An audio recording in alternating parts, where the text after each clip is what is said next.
Na segunda parte da aula pública sobre gênero e política, Lidiane Rodrigues responde às perguntas do público da UFABC, em São Bernardo do Campo.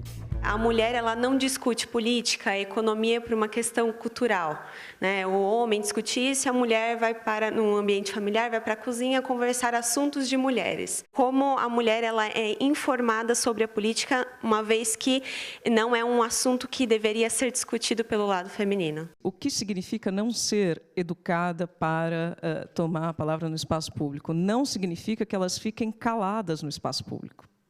Significa que, quando elas vão ao espaço público, elas o fazem, é esse o olhar, digamos, do outro lado, elas o fazem de maneira incompetente, como crianças, ou elas são histriônicas demais, ou elas são estridentes demais, elas falam alto demais, quer dizer, elas sempre têm um demais que está mostrando que o lugar dela não é ali. O que, obviamente, o efeito prático disso é que elas vão ser sempre um pouco desengonçadas na esfera pública, ou elas vão se... quer dizer, vai haver aquele feliz encontro entre agente e estrutura, em que ela vai ficar no ambiente doméstico, vai ser mãe e vai ser muito feliz, não há dúvida disso. Sempre que esse encontro acontece, as pessoas são felizes. O que alguns... Também um outro fator, eu acho, para pensar esse problema, o que alguns autores dizem, pensando as mulheres na política, é que elas vivem essa situação de double bind. O que é uma situação de double bind? É uma situação sem saída. É uma situação sem saída em função dos princípios que estruturam o espaço em que elas estão. Então, veja bem, se as mulheres são extremamente femininas, então elas são incompetentes. Por quê? Porque elas são femininas, dóceis, elas não sabem brigar, elas não têm disposição para se situar de uma maneira que um agente masculino se situaria. Então, ela é muito feminina, não serve para a política. Não serve para a guerra, não serve para a política, não serve para o espaço público. Muito bom. Então, corresponder ao estereótipo de gênero que se espera dela joga contra. Bom, qual a alternativa de algumas mulheres? Então, elas se masculinizam. Elas vão para a briga, falam forte, a voz é menos doce, assim por diante, assim por diante. Bom, mas aí elas são masculinizadas, e isso joga contra. Da mesma maneira que essa situação sem saída, que coloca as mulheres numa impossibilidade prática, quer dizer, uma denegação prática de exercer de maneira satisfatória o papel de política e tomar a palavra na esfera pública. Quer dizer, do mesmo jeito que as duas situações se convertem em desvantagens para elas, nós temos as duas situações se convertendo em vantagem para os homens. Então, o que capitaliza um homem hoje? Não é o fato dele ser agressivo, é o fato dele ser doce. Então, nós dizemos, nossa, mas que graça, esse rapaz, ele toma conta dos filhos, ele é tão sensível. Então, se ele é mais durão, ele está exercendo, ele está performando o que se espera do gênero dele, e se ele é mais doce, também.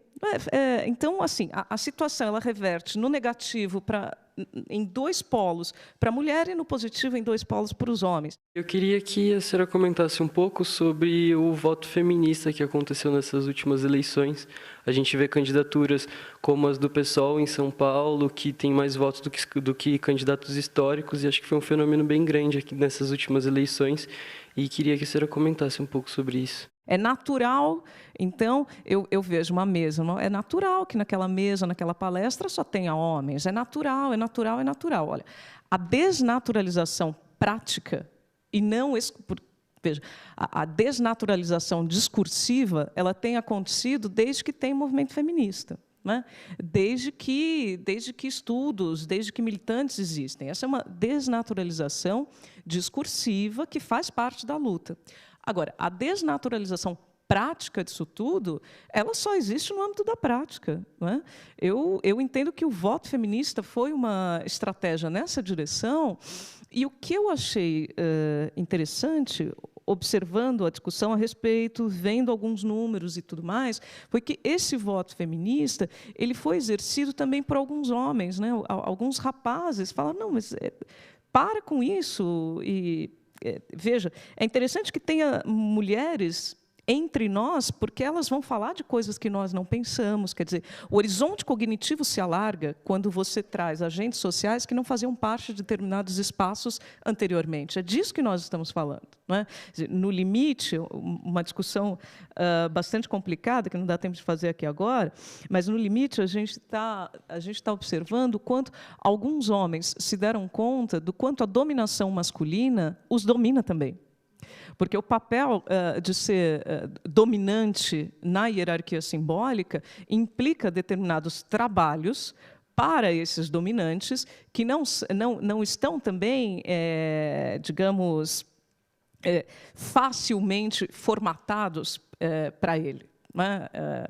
Então, eu penso que é por aí. E, por fim, uma observação importante a respeito desse voto feminista é que, assim, os estudos a respeito de elites parlamentares e quadros políticos e tudo mais mostram que algumas pautas, como, por exemplo, saúde feminina, elas só entram para serem votadas, elas nas câmaras e assim por diante, elas entram por meio de mulheres parlamentares.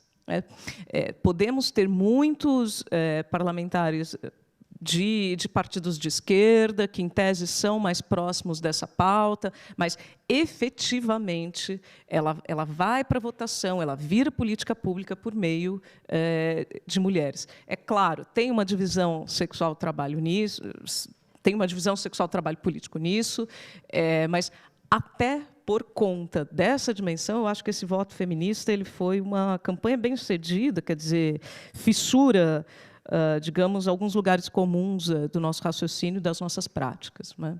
É isso.